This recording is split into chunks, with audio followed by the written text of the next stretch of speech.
Good morning. Thank you for joining us today on our podcast as we get ready to spend our morning moments with Jesus. The Lord really wants to talk to us this morning and speak to us on the subject of living in the moment. Too often times we live our lives in one of three different categories. There are some this morning that you might be living in the past. There's something that's got you bound from your past that keeps you living in regret or remorse, distracts you, discourages you, keeps you from really being living in the moment and living the life that God wants you to live. There are others that tend to live their life in the future. They're always planning, they're always devising, they're always trying to come up with new things in life. And there's nothing wrong with planning for the future, but not at the expense of missing the moments that God has for us right now. We are not guaranteed the future. James tells us in chapter 4, verses 13 through 15, about planning to go into the city and sell and buy and do all these things. But he said, you don't know what tomorrow holds. He said, our life is just a vapor that appears for a little time and then vanishes away. For we ought to say, if the Lord will, we shall do these things. And so we need to understand that there is a great value and a great power that comes from just living your life in the moment. 1 Corinthians chapter 9 and verse number 19 and following, I will read you a portion of that because the Apostle Paul is really speaking here about how he lives his life. And what he does, he lives his life based on who God puts before him that day. And listen to what he says. For though I be free of all men, yet have I made myself servant unto all, that I might gain the more. And unto the Jews I became as a Jew. To the weak became I as weak, that I might gain the weak. I am made all things to all men, that I might by all means save some. Now listen to verse 23. And this I do for the gospel's sake, that I might be partakers thereof with you. He didn't say he did it for other people. He didn't even say he did it for himself. He said, my responsibility is to do it for the gospel's sake. And I can't get up and program those things and fashion those things and think about all the things I want to do. What I have to do is get up every single day and look at what God has put around me and who God has put around me to live in that moment. One thing that God really wants us to know and understand this morning is this. Busyness does not always equal effectiveness. It does not always equal productive.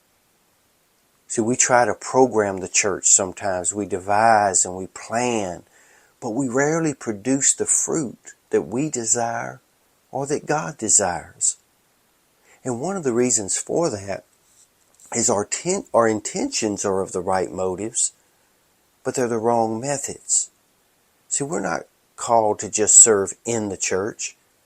We are called to serve the church and to show Christ to the lost through the way we live our lives in the moment.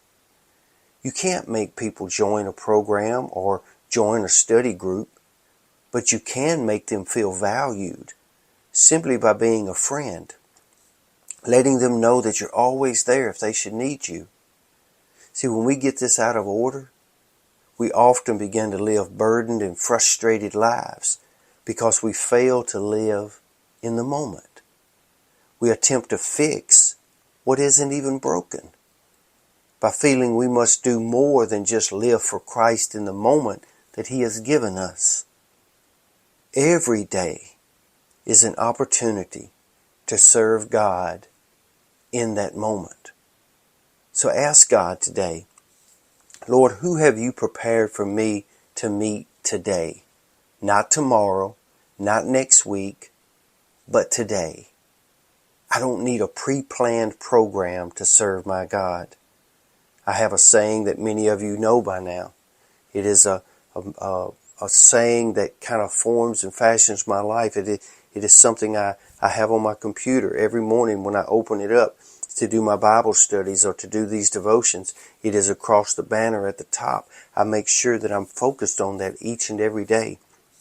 And it simply says this: I will do my best to be my best and I will let God handle the rest. That is a statement that doesn't just roll off the lips. It is a one that we have to live by each and every day. We can't do God's job. We can't program things to make it look like God is in control when we are trying to control things. What we must do is get up every day and say, God, whatever you have for me today is all I want. All I want is the daily bread that you have for me right now. Because always remember this as I leave you this morning, that anxiety and worry are the opposite of faith and trust. So what you have to ask yourself this morning is, which one is controlling you today? Faith and trust or anxiety and worry? If you live in the moment, then live in faith and trust that God's got it handled. I speak that blessing over you today. And I pray today that you walk and live in the moment that God has given you, because it won't come again. And the people that God has preordained as a divine appointment for you today, you will miss it if you're not careful. Don't live in the past. Don't live too far in the future. Today, live in the moment. You be safe, you be strong, and you be blessed. In Lord's will, we'll see you back here again tomorrow. Have a great day.